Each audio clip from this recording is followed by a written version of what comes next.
Om Namo Bhagavate Vasudevaya, Om Namo Bhagavate Vasudevaya, Om Namo Bhagavate Vasudevaya. So we'll continue our reading from the last chapter of the Canto 8 from Brilliant as the Sun, a retelling of Srimad Bhagavatam, Canto 7.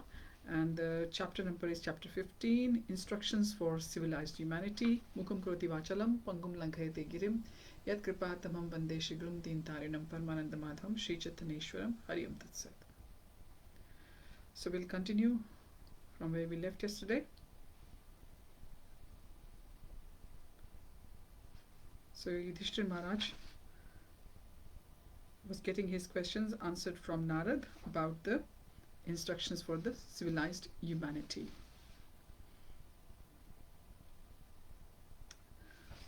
So let's continue.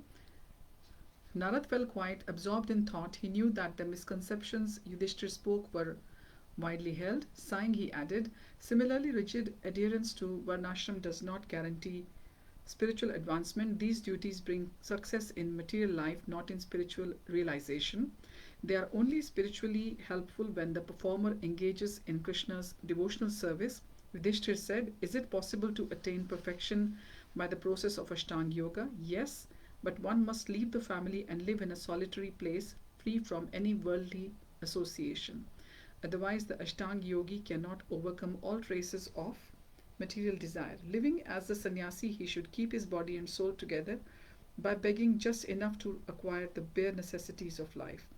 This keeps the sannyasi humble, meek, and free from material desire. He should also seek out a holy place where he should select a site which is neither too high nor too low. Sitting there with his back straight, he should chant Omkara. He should focus his gaze on the tip of his nose and practice the breathing exercises Purak, Kumbhak, and Rechak. What do these terms mean? Purak means to inhale, Kumbhak means to hold the breath, and Rechak means to exhale. Yogis focus on their breathing to detach the mind from the material desires. If the mind becomes diverted, the yogi brings it back to the Lord within the core of his heart. By regularly practicing these breathing exercises, the yogi's mind, like a smokeless flame, becomes free of material agitation. When devoid of material desires, he can remain calm and peaceful in all situations because he is experiencing transcendental bliss. Once fixed on this platform, the yogi generally does not return to worldly life. Generally, do they sometimes return if he does not take up the positive practice of Krishna's devotional service? There is a chance he will fall down. Is that is that condemned? Asked Yudhishthir. Certainly. One who gives up family life to accept sannyas and later falls, returning to a life full of mundane duties, economic development, and sense enjoyment, is shameless and is said to be eating his vomit. A real candidate for sannyas clearly understands that he is not the material body but a spirit soul, an eternal servant of Krishna. If one artificially accepts sannyas, presenting himself as aloof from the body and bodily needs without having properly understood he must serve Krishna, then he will certainly fall down and again pander to bodily desires. Such people are considered the greatest rogues because they accepted sannyas without the prerequisite qualification. Narad became grave. The wise say for spiritual success, everyone must do his duty. Those in the Grihastha ashram must follow the principles regulating sense enjoyment. Brahmacharis must live and serve in the Guru's ashram while strictly following the vows of celibacy. The Vanaprasth must leave his home and village and no longer participate in social functions. And a sannyasi must not be addicted to any form of sense gratification. If a person pretends to be in any of these ashrams without being able to live according to its standard, then he is considered most abominable. If he cannot be rectified, they should be rejected and not given any importance. Amongst these pretenders, the false sannyasi is the most degraded. If he knows the soul and the Supreme Lord, he should know that both are transcendental to the material world. Why should he indulge in gratifying the tongue, belly, and genitals like a greedy, foolish person? Only one who does not know that he is different from the body is disturbed by the urges of the senses. Yudhishthir looked concerned. As the emperor, it was his duty to ensure his citizens were spiritually progressive. Why do some people become pretenders while others make steady spiritual progress? Narad said, successful transcendentalists correctly understand the position of the soul and the body. Here, what the Katha Upanishad says in this regard, according to Krishna's order, the material body is the chariot on which the soul travels in the material world. The senses are said to be the horses pulling the chariot, and the mind, which is the chief sense, is compared to the reins. The sense objects are the different destinations to which the senses travel. The intelligence is the driver who is responsible for steering the chariot. The Lord arranges consciousness which spreads throughout the body to be driver's seat, holding one in his uh, uh, the senses are said to be the horses pulling the chariot, and the mind, which is the chief sense, is compared to the reins. The sense objects are the different destinations to which the senses travel.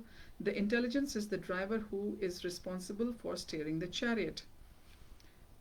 So this is the description. These shlokas are giving the descriptions of the very famous picture you see sometimes on the Bhagavad-Gita as it is, or inside the pages of the Bhagavad-Gita as it is as well. The Lord arranges consciousness which is spread throughout the body to be the driver's seat, holding one in this world. The 10 types of air circulating within the body are compared to the spokes on the chariot's wheels, and the top and bottom of the wheels are religion and irreligion. The conditioned soul is the passenger on the chariot if by associating with the bona fide spiritual master he receives either the Pranav mantra Omkar or the Hare Krishna Mahamantra, which are compared to a bow, he becomes purified and like an arrow can attain the target, the Supreme Lord. The 5 Pandavas nodded in agreement. They had often heard about the importance of chanting Krishna's names, and all of them practiced this continuously. Narad continued, however, to do so, one must first overcome all the different ways that the 3 modes pollute the intelligence: attachment, hostility, greed, lamentation, illusion, fear, madness, false prestige, insults, fault finding, deception, envy, intolerance, passion, bewilderment, hunger, and sleep. These come from the modes of passion and ignorance. The main obstacle to spiritual perfection created by goodness is the inclination toward the mundane philanthropy. Since all conditioned souls are affected by these 3 modes, exclaimed Yudhishthir, how can anyone attain Krishna? As long as one sits as a passenger on the chariot of the material body, along with all its parts and the paraphernalia, over which one has little or no control, one must serve the lotus feet of his spiritual master and the spiritual master's predecessors. By the potency of continuously associating with their teachings, one can keep his knowledge sharp. So by regularly hearing from and discussing the spiritual master's teachings, one can attain Krishna. Attaining Krishna is a great transcendental science, and it begins with the hearing about and glorifying him. However, success ultimately depends on the Supreme Lord's causeless mercy. When Krishna and Balram are satisfied with the aspiring devotee's sincere efforts, they will endow him with their loving transcendental service. Thus, with both the mercy of the Guru and the Supreme Lord, the aspiring devotee can gradually conquer the enemies of lust, greed, anger, illusion, etc. In this way, one will one day revive his spiritual identity and experience the innate transcendental bliss of the soul. If you neglect to take shelter of both Guru and Krishna, Balram, then the strong senses will certainly deviate from your intelligence. You will fall prey to sense gratification and again plunge into the dark well of material existence, to suffer the perils of repeated birth and death.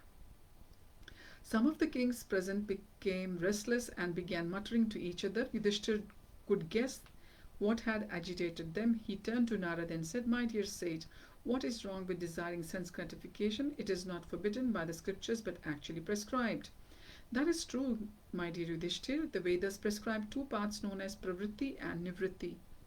Pravritti activities are recommended for people enamored by material enjoyment to help them improve their standard of happiness. However, it also keeps them bound up in repeated birth and death. Nivritti activities are those which purify you of material desires and make you eligible for an eternal life of bliss.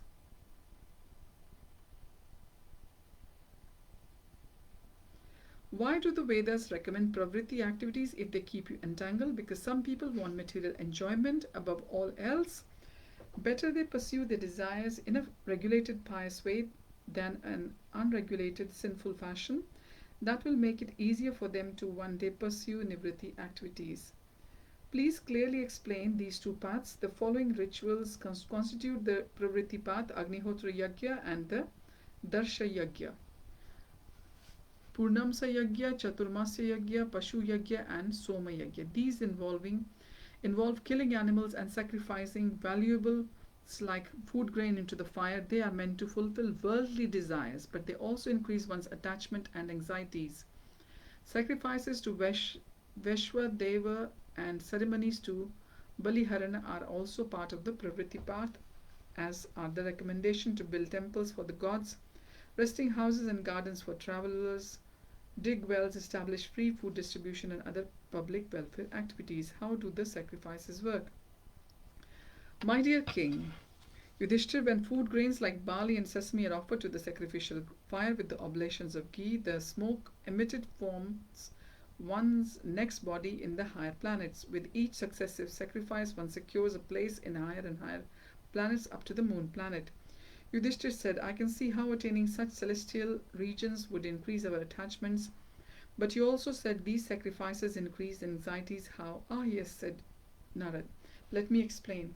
When the result of one's piety are exhausted, one must again return to this planet. This is a harrowing process.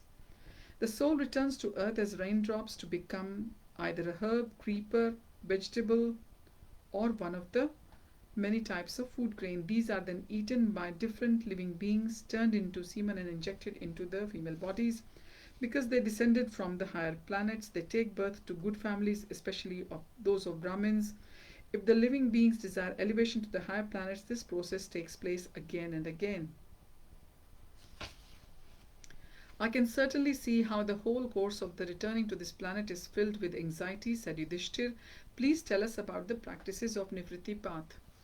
This path is generally accepted by those disinterested in material advancement who want to go back home to Godhead. They are born in Brahmin families who perform all purificatory rites, starting with the Garbhadhan Samskar right up to the funeral ceremony. Although such an enlightened Brahman is not interested in the material results of duties and sacrifice, he will perform all these obligations fully aware that everything is meant for Krishna's pleasure. Thus his active and knowledge acquiring senses become purified. Does the mind also become purified like this? Asked Yudhishthir. The mind, my dear king, is always agitated by the waves of hankering and lamentation, thinking I want or I don't want. Therefore, the senses should be engaged to pacify the mind. How? We should use the mouth to utter sacred words, especially Omkara or the Hare Krishna Mahamantra.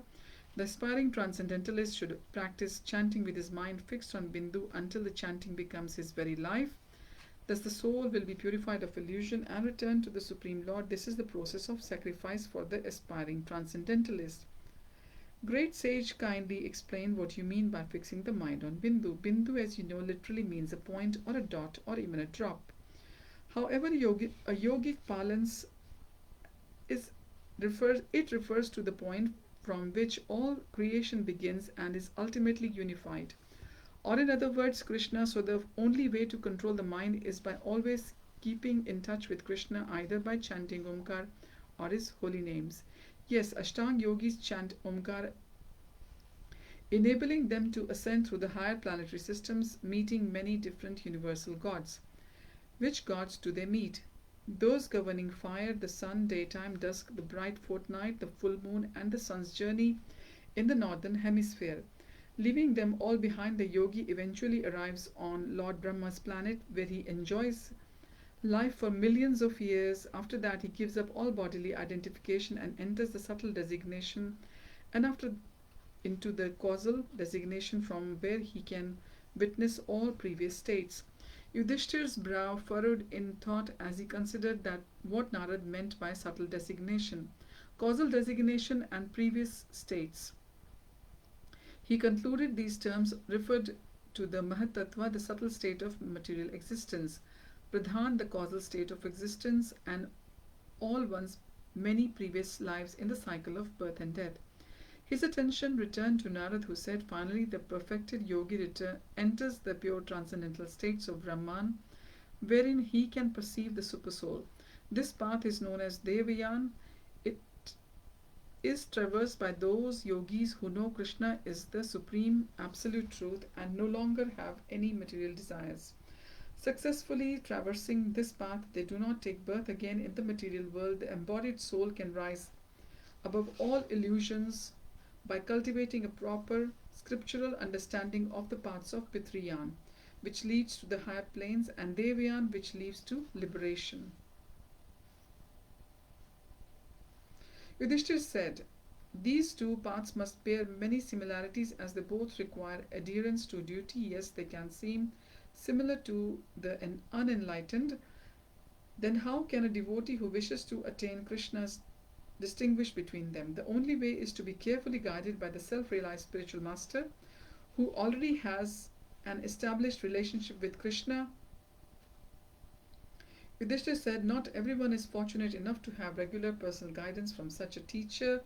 If there is no chance to serve the spiritual master directly, one can serve him by remembering his instructions.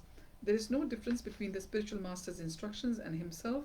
Therefore, his words of direction should be the disciple's guide.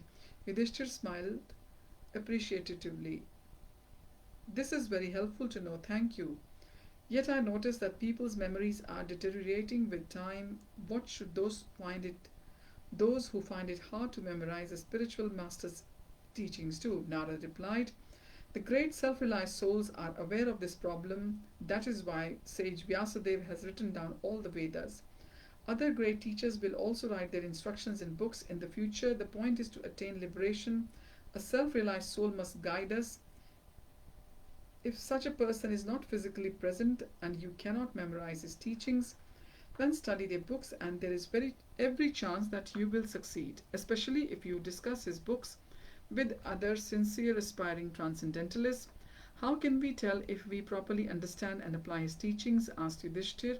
You will see how everything in existence is Krishna and that he is in all physical phenomena and living entities. You will also see how Krishna is the sense objects and those who enjoy them. He is the senses.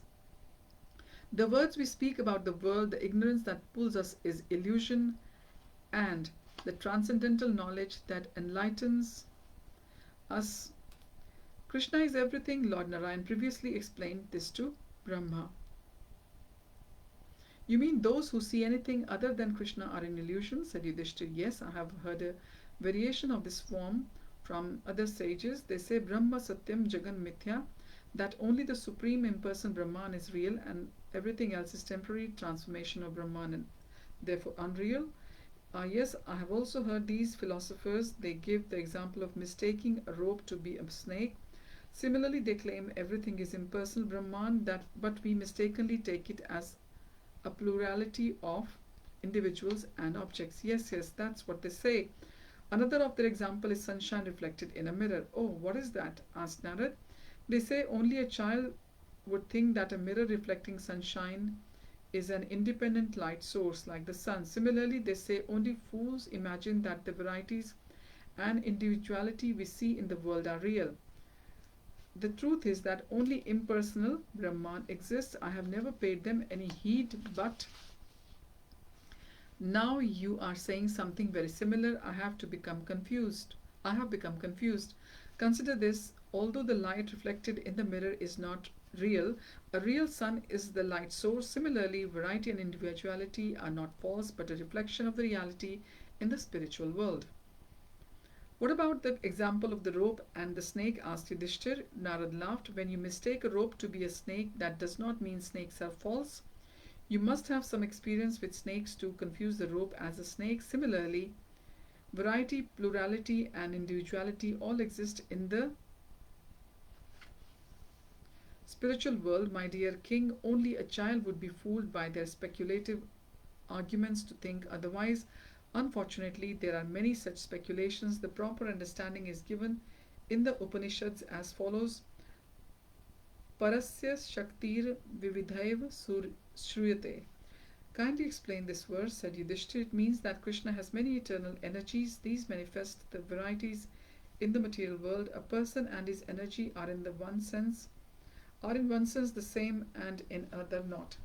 Let me give an example. You know the sun is present when it is light. Even if you cannot see it, there is no difference between the sunshine and the sun. As the sunshine is merely the sun's energy, similarly, if you hear my voice outside, you might say Narad is here. You haven't seen me, but hearing my voice is enough, as my voice, being my energy, is not different from me. Okay, I understand that now, but in what sense are the sun and the sunshine, or you and your voice, different? In the sense that the sun is the source and the sunshine is the energy. I am the source and my voice is my energy. Similarly, Krishna is the source and everything in creation is the manifestation of his energies. Thus, everything is in one sense the same as him and in another different. Yudhishthir said, so it's like saying my hair and my nails are me because they are part of me, and at the same time they are different from me because I am their origin. Since Krishna's energies are both him and not him, whatever is manifested by them is both him and not him. Yes, nicely put. You have understood very well. May I ask you about other things I have found confusing? Asked Yudhishthir. Yes, please do. Some say that matter manifests the soul, and others say the body is the transformation or part of the soul. What is true and what is just another speculation? These are all speculations, said Narad. Only those who faithfully accept knowledge from Krishna understand the truth. There are 5 gross elements in the material world, but the body is neither a combination nor a transformation of them. Yudhishthir frowned. If not made from these elements, what is it? Narad smiled, pleased with Yudhishthir's inquisitiveness. I did not mean it's not made of the elements, but it is not a combination of them. This example may help clarify my point. A forest is a combination of many trees, but it does not destroy the forest if you pull out one tree. If the body was similarly a combination of the elements like the forest is a combination of trees, it would remain a body even if you removed one of the elements. However, this is not the case. If you take away one element from the body, it will be destroyed. So it is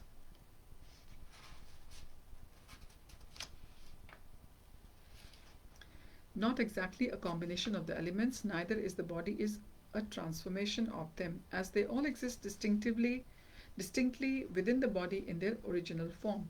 However, it is also not true to say that the body and the gross elements are distinct because the body is entirely made of those elements. All such theories are false. It is hard to understand what the body is because it is ultimately unreal. So are the gross elements and subtle sense objects from which it is made. Yudhishthir looked confused. We can see, touch and smell material bodies. They exist. They are as real as bubbles on an ocean wave. Not only are material bodies and the elements that make them up impermanent and therefore unreal, but so are the subtle sense objects which give rise to the elements. What are they? Sound, touch, form, taste, and fragrance. These respectively manifest ether, air, light, water, and earth. If the material universe and everything in it are unreal, why does it seem real? It is like mistaking the water in a mirage to be real. The mirage is only the play of light, but because we have previously seen water, we superimpose that conception onto the mirage and falsely think it is water. If we had never seen real water, we would not interpret the mirage light to be water. Similarly, because the soul has experienced reality in the Lord's eternal abode, he now superimposes that idea onto the material world. If everything here is an illusion, why do the Vedas tell us that what we should and should not do? How can there be good and bad qualities in a mirage? An excellent question. I hope this example will make you understand. You may have sometimes dreamt that you have woken up when sleeping, although you are still asleep. Has that ever happened to you? Yes. Oh, good. So hopefully this will make sense to you. A person may dream that a lion is devouring him, and he consequently feels great pain and fear. Then in his dream he has a sense of waking up and thinking, oh, thank the Lord, it was just a dream. I'm safely in my bed. However, he is still asleep and merely dreams of waking up. However, he feels relieved because he dreams that he has woken up and alleviated his suffering. Similarly, when we act sinfully, we suffer greatly, and when we follow the Vedic injunctions, we experience a sense of enlightenment and freedom from suffering. Nevertheless, we are still in illusion. What is the difference in the experience of one dreaming he is awake and one who has woken up? One can be a truly liberated person only if he has realized these three truths: Bhavad-Dvaita, oneness in existence; Kriya-Dvaita, oneness in activity; and Dravya-Advaita, oneness in paraphernalia. Only then it is possible to truly wake up and realize oneself as a spirit soul, different from one's external situation and activities, and be freed from all conditions of material existence. Yudhishthir looked puzzled. I don't understand what you mean by these terms. What don't you understand? I define each term. I don't understand your definitions. What does oneness is in existence, activity, and paraphernalia means? Please explain this. Let's start with Bhava Advaita. Bhava refers to one's conceptions, and Advaita means non dual. Together, they mean the conception of oneness. In other words, to realize that nothing in existence is different from Krishna. Just like a piece of cloth is made of so many strands of thread, the entire material universe is comprised of Krishna's energy, which is not different from him. The conditioned soul sees duality, friends and enemies, good and bad, desirable and undesirable. By the philosophical instruction of the bona fide spiritual master, one must learn to see Krishna everywhere. That makes sense. We must first learn to see Krishna in all things and situations to achieve liberation. What is Kriya Advaita? Kriya means activity and Advaita means non-dual or oneness. So it is oneness in action. This means that all the activities one performs with body, mind and words are dedicated to Krishna's service. In other words, one no longer acts for sense gratification. Similarly, Dravya Advaita means we see no difference between Krishna's interest and that of all paraphernalia. Yudhishthir still looked puzzled. By this I mean all embodied souls, in other words, oneself, wife, children, disciples, friends, relatives, countrymen, and all humanity. One must be convinced that by satisfying Krishna, all living beings benefit. Yudhishthir's face lit up with understanding, so the prerequisite qualification of genuine liberation is to stop seeing the duality of friends and enemies, good and bad, and see Krishna's hand only. We must also act, think, and speak in a way that satisfies Krishna with the full conviction that we are doing the greatest good to all beings. If we accept sannyas without these prerequisites, we will become pretenders, as you earlier explained. Yes, very well summarized, my dear Yudhishthir. It is best to perform the prescribed duties appropriate for one's psychophysical makeup, and not try to do duties meant for others. The exception is when there is an emergency, as I explained earlier. The conclusion is that everyone should do the duties recommended for them from in the Vedas with the desire to attain Krishna. With this attitude, even those living at home can attain perfection. Narad placed an affectionate hand on Yudhishthir's shoulder. Earlier, my dear Yudhishthir, you humbly presented yourself as a fallen family man. Actually, you Pandavas are exemplary in serving Krishna through your duties. Because of your service, Krishna protected you from the many dangers you faced from the gods and inimical kings. By his grace, you can now perform the challenging Rajasuya Yajna, or the sacrifice. Soon he will deliver you from all material entanglement. All this is possible by taking guidance from Krishna's pure devotee. Anyone who knows your example will similarly be saved by Krishna from all dangers and will soon return to his eternal abode. My history is also very instructive. Yudhishthir leaned forward, eager to hear more. O Holy One, pray tell us your history. Narad smiled and sat back. My story dates to another Mahakalpa, or in other words, the life of another Brahma. At that time, I was Upabrahmana, a prominent and well-respected Gandharva. I was extremely handsome and powerful, always decorated with flower garlands and sandalwood pulp. Naturally, the apsaras were attracted to me, and I too was lusty to enjoy with them. The Prajapatis would sometimes organize festivals where the gods would assemble and sing hymns and mantras to glorify Krishna. We Gandharvas and Apsaras would also be invited. I went with my friends, and as usual, I was surrounded by the Apsara damsels. To impress them, I sang popular songs glorifying the gods. The Prajapatis immediately admonished me. How dare you behave so offensively? I replied, what is my offense? Your first offense was entering this assembly in the company of promiscuous women, and your second offense is to sing worldly songs instead of Krishna's glories. For these faults we must curse you to fall from heaven and become a Shudra devoid of beauty. A great gasp arose from the kings in the Rajsuya assembly. The great Narad Muni cursed to become a Shudra. How was it possible? Did you have to accept the curse? Yes, I took birth as the son of a maid servant. However, because I got the opportunity to serve the devotees well versed in Vedic knowledge, I was born as Lord Brahma's son in my next birth. My present life, my history demonstrates how, by associating with advanced devotees and chanting Hare Krishna, even one in family can be elevated to the highest perfection normally attained by the sannyasis.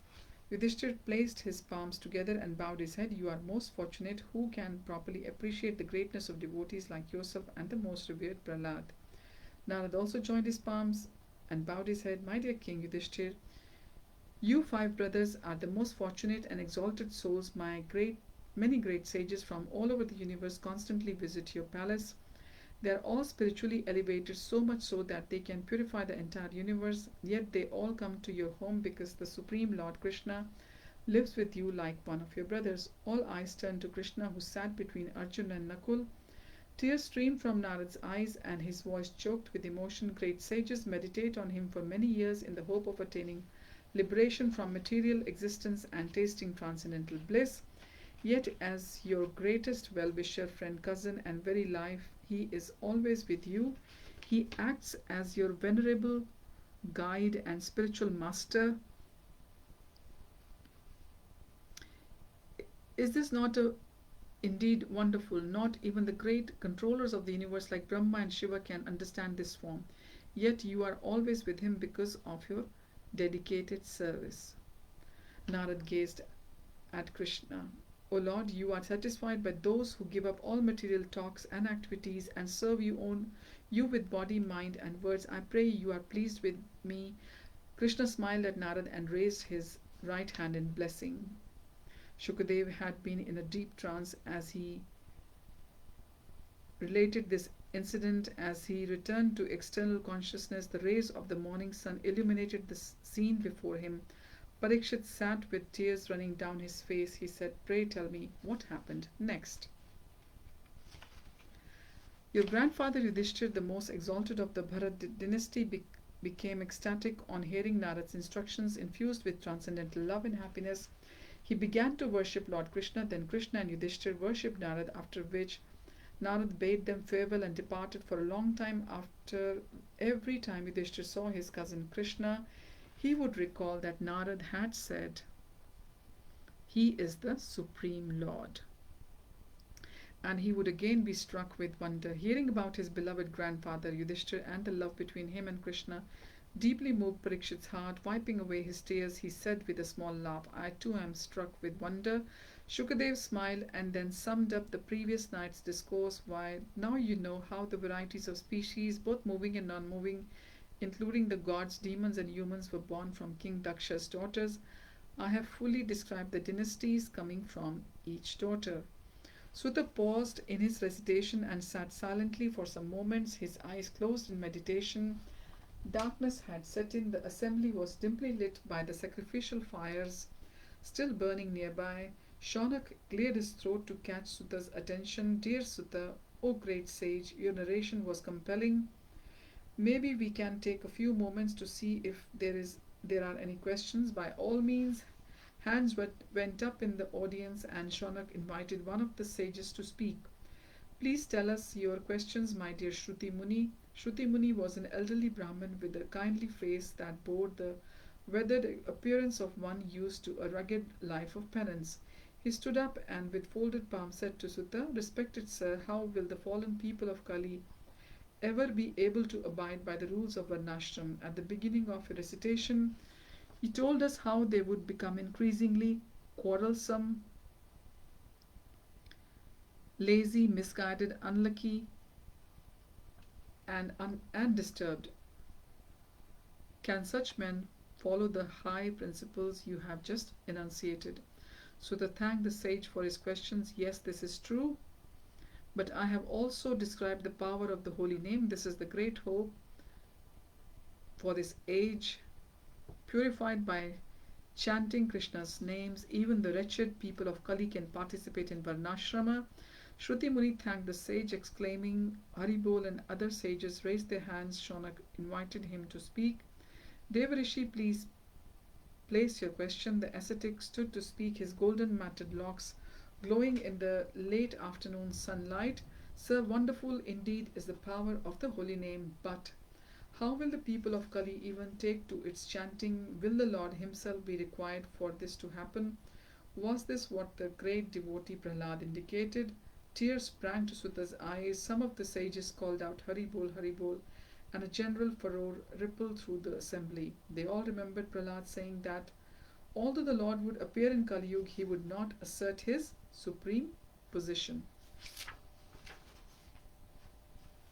Sutta sat silently, composing himself, and then said, O great Rishi, my heart fills with bliss on hearing this question. This indeed is the hidden meaning of Prahlad's words.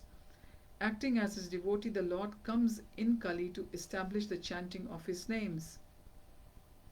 Rishi's face beamed. Pray tell us more of this incarnation. On the last night of Shukadev's instructions to the king, he said, in the age of Kali, intelligent persons perform congregational chanting to worship the incarnation of Godhead, who constantly sings the names of Krishna. Although his complexion is not blackish, he is Krishna himself. He is accompanied by his associates, servants, weapons, and confidential companions. Great cries of joy arose from the sages. Many jumped up and waved their shawls in the air. Shouts of the holy name reverberated in the still evening air. Krishna, Hari, Narayan. Sutta waited until they calmed down and said, This powerful incarnation will induce the poor souls of Kali to chant his holy names. Thus will they be saved. The sages had no more questions. They were eager to know what else had transpired between Parikshit and Shukadev. Shaunak, however, brought the meeting to a close. It is late and we must all finish our worship. We shall commence again at the break of the day. So with this we come to end of reading from Canto 7, The Science of God. Thank you for joining. Hari Om Tat Sat. Hare Krishna. Srila Prabhupada ki jai. Samaveta Bhaktavinda ki jai. Gaura Premanande. Hari Hari Bol.